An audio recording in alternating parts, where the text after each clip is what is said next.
اللہ تبارک و تعالیٰ کے محبوب علیہ الصلوۃ والسلام نے فرمایا ہے کہ اللہ کریم نے جنت کو مشکلات سے ڈھانپ دیا ہے۔ جو مشکل کام ہیں وہ آدمی کو جنت میں لے کے جائیں گے، اور جہنم کو اللہ تعالیٰ نے خواہشات سے ڈھانپ دیا ہے، جن چیزوں میں نفس کو لذت حاصل ہوتی ہے، اور انسان کی خواہشات تکمیل پذیر ہوتی ہیں، وہ دوزخیوں کے کام ہیں۔ بخاری مسلم میں لفظ ہیں حجبت النار بالشہوات وحجبت الجنت بالمکارہ او کما قال صلی اللہ علیہ وسلم۔ تکلیف انسان کے ساتھ رہتی ہے، اس کا روپ بدلتا ہے، عنوان بدلتا ہے، لیکن پس منظر تکلیف کا ہمیشہ رہتا ہی ہے۔ انسان کے دکھوں کے نام بدلتے ہیں۔ کبھی دکھ یہ ہوتا ہے کہ اولاد کوئی نہیں، اور ہونے کے بعد کبھی کبھی یہ دکھ بھی آ جاتا ہے کہ یہ تندرست کیوں نہیں، اور اگر اللہ تعالیٰ صحت دے دے تو پھر کبھی کبھی یہ پریشانی لاحق ہو جاتی ہے کہ یہ تعلیم کیوں نہیں حاصل کر پا رہی، اور اگر وہ سارا کچھ بن سور کے زندگی کامیاب گزارے، لیکن اپنی شادی کے بعد، اپنی دولت کے بعد، اپنی نوکری کے بعد اگر پلٹ کر باپ کی طرف نہ دیکھے اور رات کو واپس آئے ڈیوٹی سے تو ماں کے کمرے کے آگے سے چپکے سے گزر جائے، وہ جو تکلیف ہوتی ہے وہ سارے دکھوں سے زیادہ سخت ہوتی ہے۔ باغ تیرے دی کر کر راکھی میں ساری عمر گزاری، تو جدوں میں باغ پکن تے آیا تو لے گئے ہور بپاری، پھر اور تکلیف ہوتی ہے۔ دکھ کا رنگ بدلتا ہے، لیکن دکھ آدمی کے ساتھ رہتے ہیں۔ اور یہ مت سمجھا کریں کہ جو آدمی بڑا امیر ہے، بڑا مالدار ہے، صاحب جائیداد ہے، وہ سکھی ہے۔ پلٹ کے کبھی پوچھیں تو صحیح اسے، اس کے حالات کس طرح کے ہیں۔ تکلیف انسان کے ساتھ رہتی ہے۔ غریب شہر تو فاقوں سے مر گیا، لیکن امیر شہر نے ہیرے سے خودکشی کر لی۔ یہاں امیر غریب ہر آدمی تکلیف میں، لیکن اہل ایمان کو جو رب تعالیٰ نے حکم ارشاد فرمایا وہ بڑا پیارا ہے، اور بڑا میٹھا ہے، اور بڑا سمجھنے والا ہے۔ اللہ تبارک و تعالیٰ نے مشکلات ہر آدمی کے ساتھ، لیکن ایماندار کو، رسول اللہ صلی اللہ علیہ وسلم کے غلام کو، نبی پاک کے کلمہ پڑھنے والے کو جو رنگ عطا کیا ہے وہ بڑا منفرد ہے۔ فرمایا فَإِنَّ مَعَ الْعُسْرِ يُسْرًا، بے شک پس بے شک میں نے ہر مشکل کے ساتھ آسانی رکھی ہوئی ہے۔ پھر فرمایا اِنَّ مَعَ الْعُسْرِ يُسْرًا، بے شک ہر مشکل کے ساتھ آسانی ہے۔ ہر مشکل کے ساتھ بولیے گا ذرا، ہر مشکل کے ساتھ، اللہ نے ہر مشکل کے ساتھ، اور یہاں چونکہ 2 دفعہ ذکر کیا گیا کہ ہر مشکل کے ساتھ آسانی ہے، تو مفسرین کرام فرماتے ہیں رب فرما رہا ہے اگر میں تجھے 1 مشکل دوں گا تو 2 آسانیاں عطا کروں گا۔ اگر 1 مشکل آئے گی تو کتنی آسانیاں ملیں گی؟ 2 آسانیاں دوں گا اگر 1 مشکل آئے۔ انسان کو جو مشکلات آتی ہیں نا، اگر کسی شخص کو پتہ چل جائے نا کہ یہ سامنے والا پل میں نے گزرنا ہے تو اس پار میری اپنی جائیداد شروع ہو جائے گی، تو وہ پل گزرنا اس کے لیے مشکل نہیں رہتا۔ اگر کسی کو پتہ چل جائے کہ بس یہ 2 سڑکیں ہیں میں نے عبور کرنی ہے، پھر میرے لیے سفر آسان ہو جائے گا، تو وہ جھٹ پٹ گزر جاتا ہے، نہ دھوپ دیکھتا ہے، نہ تھکاوٹ دیکھتا ہے، نہ رش دیکھتا ہے، نہ گاڑیوں کی ریل پیل دیکھتا ہے، گزر جاتا ہے۔ اللہ کریم نے فرمایا بندہ مومن جان لے اگر میں تجھے 1 مشکل دوں گا تو میں تجھے کتنی آسانیاں، چلے سارے بول دیں کتنی جی، کتنی اللہ تعالیٰ آسانیاں دے گا؟ 2 آسانیاں۔ ہم لوگ اچھا جب ہمارا ذہن بن جاتا ہے نا کمزوری کا، ہمارا جب مزاج بن جاتا ہے مایوسی کا، پھر معاملہ ذرا ہمارے لیے گمبھیر ہو جاتا ہے۔ اگر ہم یہ ذہن بنائے نا کہ مشکل میرے اللہ کی طرف سے آئی ہے تو وہ مجھے آسانی بھی ضرور عطا کرے گا، تو پھر اللہ ضرور ہی آسانیاں عطا فرماتا ہے۔ اور جو مشکلات زندگی میں آتی ہیں نا، حضرت مولا علی شیر خدا رضی اللہ تعالیٰ عنہ کا بڑا خوبصورت فرمان ہے۔ حضرت علی فرماتے ہیں جب تجھے مشکل آتی ہے تو وہ تجھے رب کا پتہ بتانے آتی ہے، وہ تجھے اللہ کا پتہ بتاتی ہے۔ اس لیے کہ جب تو سارے اسباب کر لیتا ہے، جو ضرورت ہوتی ہے پوری کرتا ہے، تندرست ہو کے وہ کام کرتا ہے، پھر بھی کام نہیں ہوتا، تو اس کا مطلب ہے کرنے والا تو نہیں، کرنے والا کوئی اور ہے، جو کام کرنے والا کوئی اور ہے۔ تو عزیز بھائی یاد رکھیں ہر مشکل کے ساتھ اللہ نے آسانی رکھی ہوتی ہے۔ اگر اللہ تبارک و تعالیٰ بیماری عطا کرے تو اس کے ساتھ اللہ پھر جو تندرستی دیتا ہے وہ بھی بڑی اعلیٰ عطا فرماتا ہے۔ اگر اللہ کبھی غربت دے تو پھر اس کے بعد جو اللہ تعالیٰ آسانی دیتا ہے وہ بھی بڑی اعلیٰ عطا فرماتا ہے۔ اگر کہیں سے آپ کو دکھ ملتے ہیں تو پھر جب سکھوں کا وقت آتا ہے تو پھر گنے نہیں جاتے۔ یاد رکھیں مشکلات کے پہلو میں آسانیاں ہوتی ہیں، اور جس آدمی کو مشکل آتی نہیں، میرے نبی کریم سید عالم صلی اللہ علیہ وسلم نے فرمایا مومن کو جو مشکل بھی آتی ہے اللہ اس کی برکت سے اس کے گناہوں کو معاف فرما دیتا ہے، اللہ اس کی برکت سے اس کے گناہوں کو معاف کرتا ہے۔ یہاں تک کہ حضور نے فرمایا میرے مومن کو کانٹا بھی چبھے تو اللہ تعالیٰ اس کی مشکل کو آسان فرما دیتا ہے۔ عقل مند لوگ عقل والے ہوتے ہیں، سیانے بندے وہ بات کرتے ہیں تو سیانی کر جاتے ہیں۔ اب قرآن مجید میں مختلف آیات ہیں تو مختلف لوگ مختلف آیات کو پڑھتے ہیں۔ کسی نے مولا علی شیر خدا سے پوچھا حضرت قرآن پاک کی سب سے اعلیٰ آیت کون سی ہے؟ سب سے قرآن مجید میں ہر لفظ ہی اعلیٰ ہے، ہر حرف ہی، ہر لفظ ہی، کیا بات ہے، ذالک الکتاب لا ریب فیہ، ہر بات اعلیٰ۔ لیکن حضرت علی سے پوچھا کہ آپ کے نزدیک کون سی آیت اعلیٰ ہے، تو ذرا غور کرنا، شیر کی بات تو شیروں جیسی۔ مولا علی فرمانے لگے قرآن مجید میں اللہ فرماتا ہے وما اصابکم من مصیبت فبما کسبت ایدیکم، فرمایا تمہیں دنیا میں جو بھی مصیبت آتی ہے تمہارے ہاتھوں کے کرتوتوں کی وجہ سے آتی ہے، وَيَعْفُو عَنْ کثیر، بہت ساری تمہیں معاف کر دیتا ہوں۔ تو حضرت علی کہنے لگے یہ سب سے اعلیٰ آیت ہے میری نظر میں۔ لوگ کہنے لگے حضور ہم تو سمجھے تھے کہ شفاعت والی آیت کو آپ اعلیٰ کہیں گے، یا جو اللہ کہتا ہے لا تقنطوا من رحمت اللہ اس کو آپ اعلیٰ کہیں گے، تو آپ اس آیت کو اعلیٰ کہہ رہے ہیں کہ تمہیں جو تکلیف آتی ہے تمہاری اپنے ہاتھ کی کمائی کے سبب سے آتی ہے، اس کو آپ اعلیٰ کہہ رہے ہیں۔ تو حضرت علی رضی اللہ تعالیٰ عنہ فرمانے لگے میرے بھائیو ذرا غور کر کے اس آیت کو پڑھو۔ رب فرماتے ہیں تم جو غلط حرکت کرتے ہو اس کی سزا دنیا میں تمہیں کسی مشکل میں ڈال دیتا ہوں اور بہت ساری ویسے ہی معاف کر دیتا ہوں۔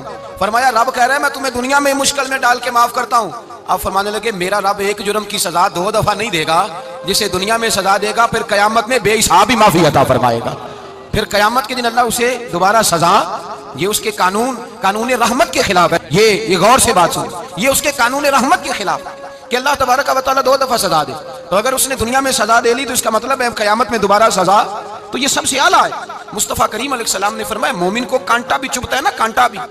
2 بزرگ بیٹھے تھے، ایک حضرت احمد رحمت اللہ علیہ اور ایک حضرت شرف الدین منیری رحمت اللہ علیہ۔ تو حضرت شرف الدین منیری کہنے لگے کہ دوست اصل میں وہ ہوتا ہے جو دوست کی طرف سے آنے والی تکلیف پر صبر کرے، جو اللہ کی طرف سے آنے والی تکلیف پہ صبر کرے وہ اللہ کا محبوب ہوتا ہے۔ تو حضرت احمد فرمانے لگے نہیں مجھے تیری بات کی سمجھ کوئی نہیں آئی، صبر کرے وہ اللہ کا دوست ہے، مصیبت پہ صبر کرے۔ تو کہا جناب پھر اگر نہیں سمجھ آئی تو آپ بتا دیں اللہ کا دوست کون ہے؟ تو آپ فرمانے لگے جو محبوب کی طرف سے آنے والی مصیبت کو اس کا تحفہ سمجھ کے قبول کرے وہ اصل دوست ہوتا ہے، اس کا تحفہ سمجھ کے قبول کرے، اپنے رب کا تحفہ سمجھے، مالک کا تحفہ سمجھے کہ اس نے مجھے تحفہ دیا ہے، مجھے کسی مشکل میں ڈالا ہے۔ تو رب کریم بلا مثال و بلا تشبیہ سمجھانے کے لیے اللہ جب کسی کو مشکل میں ڈالتا ہے، کافروں کو تو اس نے موجیں کرائی ہوئی ہیں، بڑی بڑی سہولتیں دی ہوئی ہیں، مشکل میں ڈب بھی ڈالتا ہے اپنے نیک بندوں کو ڈالتا ہے۔ نمرود اور فرعون کے پیروں میں کانٹا بھی نہیں چبھتا، ان کو تکلیف نہیں آتی۔ تکلیف کسے آتی تھی؟ اللہ کے نیک بندوں کو تکلیف آتی تھی۔ حضرت رابعہ بصریہ جب تک زندہ رہی تب تک بیمار رہی، جس دن طبیعت ٹھیک ہوتی تو کہتی اے اللہ تو کہیں مجھ سے ناراض تو نہیں ہو گیا، تو کہیں ناراض تو نہیں مولا جب تو مجھے تکلیف دیتا ہے تو میں رو کے تیری عبادت کرتی، جب مجھے دکھ ہوتے ہیں تو میں سجدے میں تڑپتی، اور خدا بندہ اب تو میں سکھی ہوں موج میں ہوں مجھے رونا ہی نہیں آ رہا، تو خدا بندہ تو کہیں ناراض تو نہیں ہو گیا مجھ سے۔ دکھ تو اچھے ہوتے ہیں، دکھ تو پیارے ہوتے ہیں، اور دکھوں کے بعد جو اللہ آسانی دیتا ہے اس آسانی کا پھر کیا ہی کہنا۔ اس حضرت ایوب علی نبینا علیہ الصلوۃ والسلام بیمار رہے، 60 سال اللہ نے تندرستی دی۔ کتنے سال بولے؟ 60 سال، غور کرنا بات پر، 60 سال علیل رہے، پھر بیمار ہو گئے، 18 سال ہو گئے بیمار ہوئے۔ زوجہ کہنے لگی دعا کر لیں آپ کو اللہ صحت دے دے۔ ہمیں اگر کوئی بندہ پوچھ لینا کہ بھائی کبھی کوئی خاص بات تو سناؤ، تو ہم جو ساری زندگی سکھ کے ساتھ سوئے ہوتے ہیں وہ بات نہیں سناتے، وہ جو ایک رات درد سے نیند نہیں آتی اس رات کا قصہ سناتے ہیں، کہتے ہیں وہ میرے الٹے دانت میں درد تھا تو میں ساری رات سو نہیں سکا۔ او بھائی جو ساری زندگی سویا ہے اس کا تو ذکر نہیں کر رہا، اور ایک رات جو تجھے نیند نہیں آ رہی، کسی سے پوچھا جائے ڈاکٹر کہتے ہیں 360 ہڈیاں ہوتی ہیں وجود میں، کسی سے پوچھا جائے نا تیرا کیا حال ہے تو 359 ہڈیوں کا ذکر نہیں کرتا، جس گھٹنے میں درد ہے اس کا ذکر کرتا ہے، کہتا ہے یہ گھٹنے میں بڑی درد ہے۔ او بھائی باقی 359 ٹھیک ہے نا، ان کی بھی تو کوئی بات سنانا۔ حضرت رابعہ بصریہ رحمۃ اللہ علیہ کے پڑوس میں ایک نوجوان رہتا تھا، آپ کے پڑوس میں، تو وہ جب جو محلے میں بچے رہتے ہیں نا گاؤں میں ان کا پتہ ہوتا ہے، پڑوسی تھا تو 34-35 سال نوجوان کی عمر ہو گئی، کبھی بیمار نہیں ہوا۔ ایک دن اس کی طبیعت علیل ہوئی، سر میں درد ہوا تو اس نے پٹی باندھ لی سرخ رنگ کی، باہر نکل کے آیا، حضرت رابعہ بصریہ علیہ رحمہ نے دیکھا تو فرمانے لگے بیٹے خیر ہے؟ لگا جی اماں جی سر میں بڑی درد ہے۔ آپ فرمانے لگے کتنی عمر ہو گئی؟ کہنے لگا 34-35 سال۔ فرمانے لگے پہلے تو کبھی درد نہیں نہ ہوئی؟ کہا نہیں اماں جی آج ہی ہوئی ہے۔ تو آپ فرمانے لگے 34 سال اللہ نے صحت دی ہے، تو نے شکر کی ایک پٹی بھی نہیں باندھی، اور آج درد ہوئی ہے تو شکوے کی پٹی تو نے فوراً ہی باندھ لی ہے، کوئی شکر کی پٹی بھی باندھ نہیں چاہیے۔ حضرت ایوب 18 سال بیمار رہے، زوجہ کہنے لگی دعا کر لو، تو آپ فرمانے لگے بی بی سے کہ صحت کتنی دیر رہی؟ اس نے کہا 60 سال۔ تو آپ فرمانے لگے ذرا بیماری کو بھی 60 سال گزر لینے دو پھر دعا بھی کر لیں گے۔ یہ دعا کی اللہ، یہ لفظ کہے اللہ نے صحت دے دی، تندرستی آ گئی۔ ایک دن گھر میں بیٹھے بیٹھے زوجہ کہنے لگی کہ ایوب یہ بتاؤ دکھ اچھے کہ سکھ؟ آپ فرمانے لگے سارے دن ہی اللہ کے ہیں پر دکھ بڑے اچھے تھے، مجھ سے پوچھو تو دکھ بڑے اچھے تھے۔ کہا کس طرح؟ تو حضرت ایوب فرمانے لگے جب میں بیمار تھا تو 24 گھنٹے میں ایک دفعہ میرا رب میرا حال پوچھا کرتا تھا، ایک دفعہ میرا اللہ پوچھتا تھا ایوب تیرا حال کیا ہے؟ فرماتے ہیں 12 گھنٹے تو لذت ہی رہتی تھی کہ میرے رب نے میرا حال پوچھ لیا ہے، اور اگلے 12 گھنٹے میں انتظار کرتا تھا مالک حال دوبارہ کب پوچھے گا۔ فرمانے لگے اب صحت تو ہو گئی ہے پر اب میرا رب میرا حال تو نہیں نہ پوچھتا۔ بھائی مشکلات جو ہوتی ہیں وہ تو تجھے سجا دیتی ہیں، سوار دیتی ہیں، تجھے یاد آتا ہے کوئی اپنا، جب تجھے درد ہوتی ہے نا، تکلیف ہوتی ہے، پھر تیرا دل کرتا ہے کوئی کندھا ملے جہاں میں سر رکھ کے رہوں۔ پھر اسی لیے تو کسی درویش سے کسی نے پوچھا تھا اپنا کون ہوتا ہے؟ تو کہا جو تجھے دکھ کے وقت یاد آئے وہ تیرا اپنا ہے، جو تجھے عین آزمائش کے وقت یاد آئے اور تجھے اس کا نمبر فوراً تیرے موبائل پہ چلنے لگے، وہ تیرا اپنا سجن ہے جس کو تو دکھ کے وقت یاد کرے۔ تو بھائی مشکلات کے بعد جو اللہ آسانی دیتا ہے، حضرت ابراہیم کو آگ میں بھی پھینکا گیا، حضرت ابراہیم علیہ السلام کو ستایا بھی گیا، نکالا بھی گیا، لیکن جب ان مشکلات سے گزرے تو میرا رب فرماتا ہے وَإِذِ ابْتَلَىٰ إِبْرَاهِيمَ رَبُّهُ بِكَلِمَاتٍ فَأَتَمَّهُنَّ قَالَ إِنِّي جَاعِلُكَ لِلنَّاسِ إِمَامًا۔ کہا جب ابراہیم پورے اترے تو پھر ہم نے انہیں امام بنا دیا۔ یا اللہ کس طرح کی امامت دی؟ فرمایا میں نے اتنی اعلیٰ شان عطا کی ہے کہ اپنے لاڈلے رسول کو جناب ابراہیم کی نسل میں پیدا فرما دیا ہے، میں نے مصطفیٰ کو ان کی نسل میں پیدا کر دیا، قیامت تک کے لیے ان کا وقار بڑھا دیا۔ اللہم صلی علی محمد وعلی آل محمد کما صلیت علی ابراہیم وعلی آل ابراہیم، ان کی عظمت بڑھا دی، اس لیے کہ جب وہ آزمائش سے گزر کر کے آئے پھر جو آسانی دی۔ میرے نبی پاک صلی اللہ علیہ وسلم نے دین ابراہیمی کی بہت ساری چیزوں کو رکھا، کہا میں ملت ابراہیمی پہ ہوں۔ جب کوئی مشکلات کو عبور کر کے آتا ہے، جب کوئی تکلیفیں سہ کر کے آتا ہے، اس کے لیے جو اجر ہوتا ہے، اس کے لیے جو پھر اللہ کتنی ذرا بڑی توجہ کیجئے گا۔ لوگ سمجھتے ہیں فلاں آدمی مشکل میں ہے تو شاید مشکل میں ہی رہے گا، فلاں آزمائش میں ہے تو شاید میرا اللہ فرماتا ہے ایک مشکل دے کے میں دو آسانیاں بھی دوں گا۔ تم مشکل دیکھ رہے ہو، مشکل نہ دیکھو، وہ جو اس کو بعد میں آسانی آنے والی ہے، اور ڈبل جو میں اس پر نعمت کرنے والا ہوں اس کو دیکھو۔ حضرت یوسف کو بھائیوں نے کنویں میں ڈال دیا تھا، اور جب کنویں سے نکلے تو مصر کے بازاروں میں بکے، اور پھر زلیخا نے الزام لگایا تو حالات بگڑ گئے، حضرت یوسف کو جیل جانا پڑا۔ کتنی کٹھن زندگی تھی، لیکن میرے مالک کو کچھ اور ہی منظور تھا۔ کنویں میں گرنے والے، بازار میں بکنے والے، جیل میں جانے والے، الزام لینے والے جناب یوسف کو رب کریم نے اسی مصر کا بادشاہ بنا دیا، اللہ پاک نے اسی مصر کا حکمران بنا دیا۔ یاری تیری سونا ہے پر ازمیشاں تیریاں اگ، اے سونا پرکھیا جاوند آئی پہلو نال اگاں دے لگ۔ اس کے لیے تھوڑا سا جتن کرنا پڑتا، تھوڑے کٹھن حالات سے گزرنا پڑتا، تھوڑی آزمائشوں کا روپ دیکھنا پڑتا۔ ہم چاہتے ہیں کہ ہمیں چھیڑے کوئی نہ کوئی تکلیف نہ آئے، کوئی آزمائش، یہ ہو نہیں سکتا میرے بھائی۔ نامی کوئی بغیر مشقت نہیں ہوا، 100 بار جب عقیق کٹا تب جا کر نگی ہوا۔ ہم چاہتے ہیں کہ ہمیں کچھ بھی دقت نہ آئے، مشکلات نہ آئے، اور مشکلات تو انسان کو سنوارتی ہیں بھائی، وہ تو نکھارتی ہیں۔ کبھی پوچھا کرو جا کر کے کسی گندم کے دانے سے کہ تو کہاں سے ہو کے آیا ہے، کہاں سے نکل کے آیا ہے، تو وہ بتلائے گا کہ بڑے مشکل مراحل سے گزرا ہوں، اور پھر اللہ نے مجھے طاقت دی ہے کہ میں انسان کے وجود کا حصہ بناؤں۔ تو بھائی کٹھن مراحل، آزمائشیں، تکلیفیں، یہ انسان کو بڑا انسان بنا دیتی، یہ اس کے لیے ترقیوں کا پیش خیمہ ہوتی۔ ہمارے جمال پریشان ہو جاتے ہیں، عورتیں خاص کر کے اس بات پہ توجہ کریں، وہ بڑی جلدی غم لے جاتی ہیں، وہ کہتی ہیں جانے میرا کچھ ہوگا ہی نہیں، جانے میرا کچھ ہو ہی نہیں سکتا۔ میرے بھائی درجنوں اور بیسیوں لوگ ایسے ہیں جن کی اولادیں نہیں تھی لیکن نام ان کا ان سے بھی زیادہ ہے جو بڑے بڑے صاحب اولاد۔ حضرت خواجہ معین الدین اجمیری کو جانتے ہیں آپ لوگ؟ نہیں، جو جانتے ہیں وہ بولے جانتے ہیں جی؟ لو جی کافی سارے جانتے ہیں، تھوڑے جی رہ گئے ہیں۔ جانتے ہیں نا خواجہ صاحب کو؟ ان کے کسی بیٹے کو جانتے ہوں؟ نہیں جانتے، نہیں جانتے آپ ان کے بیٹے کو۔ حضرت خواجہ معین الدین اجمیری رحمۃ اللہ تعالیٰ علیہ کے بیٹے کو نہیں جانتے، لیکن ویسے آپ ہندوستان میں کسی آدمی کو چھیڑ کے دیکھیں وہ کہے گا میں خواجہ صاحب کا روحانی بیٹا ہوں، میں اولاد۔ حضرت غوث اعظم رضی اللہ تعالیٰ عنہ کی اولاد کو کم لوگ جانتے ہیں، لیکن آپ ویسے کسی کو پوچھ کے دیکھیں 11ویں والا پیر کون ہوتا ہے، ہر آدمی ہاتھ اٹھا کے بتائے گا خدا کے فضل سے ہم پر ہے سایہ غوث اعظم کا، ہمیں دونوں جہاں میں ہے سہارا غوث اعظم۔ لوگ جھوم کے بتلائیں۔ میرے بھائی یہاں لوگ پریشان ہو جاتے ہیں کہ اولاد ہوگی تو یہ ہوگا، فلاں ہوگا تو یہ ہوگا۔ بھائی ایسی کوئی بات نہیں، میرے پاس پیسے ہوتے تو میرا ابا بیماری سے فوت نہ ہوتا۔ جو مالدار ہوتے ہیں تو کیا وہ بچ جاتے ہیں؟ حضرت اسرائیل انہیں چھوڑ جاتے ہیں؟ او خدا کے بندے تو کیسی بات کر رہا ہے؟ یاد رکھ یہ جو آزمائشیں ہوتی ہیں، یہ جو تکلیفیں ہوتی ہیں، یہ جو تھوڑے سے مشکل حالات ہوتے ہیں۔ حضرت یونس علیہ السلام کی دوستی ہوگی حضرت جبریل امین سے، اور جناب جبریل ملنے آئے۔ حضرت یونس علیہ السلام فرمانے لگے جبریل میرا دل کرتا ہے مجھے اس بندے کی ملاقات کرا جو اللہ کا سب سے زیادہ عبادت گزار بندہ ہے۔ حضرت جبریل امین لے گئے دور فلسطین کے علاقے میں، اور لے جا کر ایک بندے سے ملاقات کرائی جس کی دونوں آنکھیں بھی کوئی نہیں تھی، دونوں بازو بھی کوئی نہیں تھی، دونوں پیر بھی کوئی نہیں، اور اس بندے کی زبان پر لفظ بڑا کیا جاری تھے، یا اللہ تیرا شکر ہے، یا اللہ تیرا، بول کے کہیے یا اللہ تیرا، اے اللہ تیرا شکر ہے۔ شکر کر رہا تھا۔ حضرت جناب سیدنا یونس علیہ السلام کہنے لگے میں نے تجھے عبادت گزار کو ملانے کو کہا تھا، تو کہاں لے آیا؟ حضرت جبریل کہنے لگے یا یونس، یہ ہر چیز جانے کے باوجود اپنے رب کی رضا پہ راضی ہے۔ اس وقت دنیا میں نبیوں کے بعد جس سے اللہ سب سے زیادہ پیار کر رہا ہے وہ یہی بندہ ہے، یہ اپنے رب کی رضا پہ راضی ہے۔ اے تن میرا کنگھی ہوئے تے میں زلف سجن دی واواں، تے پوش میرے دی جتی بن جائے تے میں یار دی قدمی آواں، مارو مینوں مار مکاؤ کوئی عذر نہ پیش لے آواں، تے جے سونا ہی میرے دکھ وچ راضی، جے سونا ہی میرے دکھ وچ راضی، جے سونا ہی میرے دکھ وچ راضی تے میں سکھ نو چلے ڈاواں، مالک کی جب اس حال میں راضی ہے تو بس ٹھیک ہو گیا۔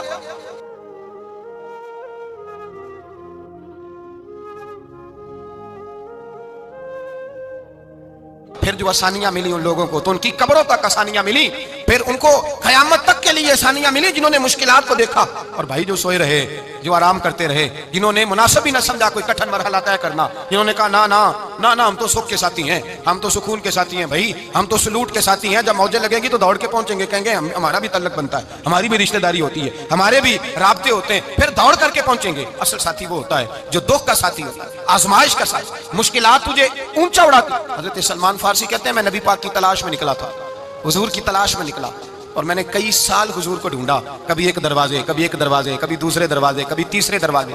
فرماتے ہیں میں شہزادہ تھا پر بکتا بکاتا مدینے آیا، میں نے نبی پاک کی تلاش میں یہودیوں کی غلامی بھی کی، تیری تلاش میں پھرا میں جنگل پہاڑ اور دشت میں۔ فرماتے ہیں بڑی تکلیف کاٹی، بڑی آزمائش دیکھی، لیکن اس دن مجھے سارے دکھ بھول گئے، اس دن میری ساری تکلیفیں آسانیوں میں بدل گئی جس دن میرے نبی نے میرا بازو تھام کے کہا سلمان منا اہل البیت، فرمایا سلمان کو تو میں نے اپنی اہل بیت میں شامل کر لیا ہے۔ فرماتے اتنی بڑی فضیلت کہ میں رسول اللہ کے خاندان میں جا شامل ہوا۔ تو بھائی یاد رکھیں جب آپ کو مشکل آتی ہے تو آپ کو آسانی دینے کے لیے آتی ہے، جب آپ کی طرف کوئی آزمائش آتی ہے تو آسانی دینے۔ یہ بات صحیح ہے کہ بیٹیاں پیدا ہونے پہ مشکل ہوتی ہے، ان کے نصیبوں سے ڈر آتا ہے، پر جتنی آسانی اللہ بیٹیوں کے باپ کو عطا کرتا ہے اور جتنی رحمت رب بیٹیوں کے باپ پہ فرماتا ہے اتنی بھی کسی اور کے حصے میں نہیں آتی۔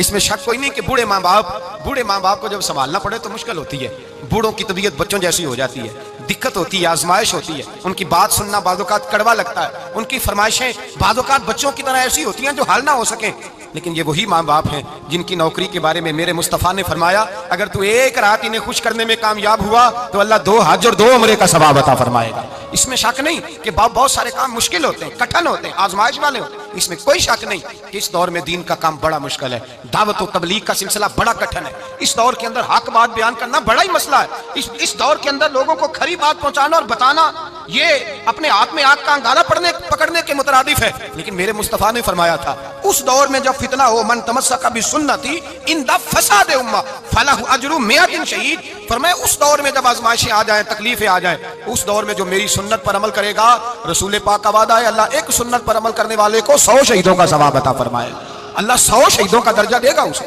تو بھائی جس قدر مشکل زیادہ اس قدر آسانی بھی، اس قدر اجر بھی زیادہ۔ مشکلات سے گھبرایا نہ کریں، ذہن بنا لیں کہ جس رب نے دی ہے وہی اللہ نجات بھی عطا فرمائے گا، انسان آسان ہو جاتا ہے۔ ہم لوگوں نے نا دوڑ صرف سکھ کٹھے کرنے کے لیے لگا لی ہے، سکھ کٹھے کرنے کے، وہ لوگ دکھوں میں راضی رہتے تھے، آزمائشوں میں۔ ہمارا دعویٰ ہے رب رسول سے پیار کا، اور میرے حدیث بخاری میں ہے فرمایا جو مجھ سے جتنا زیادہ پیار کرے گا اتنا اس کی طرف مشکل زیادہ آئے گی۔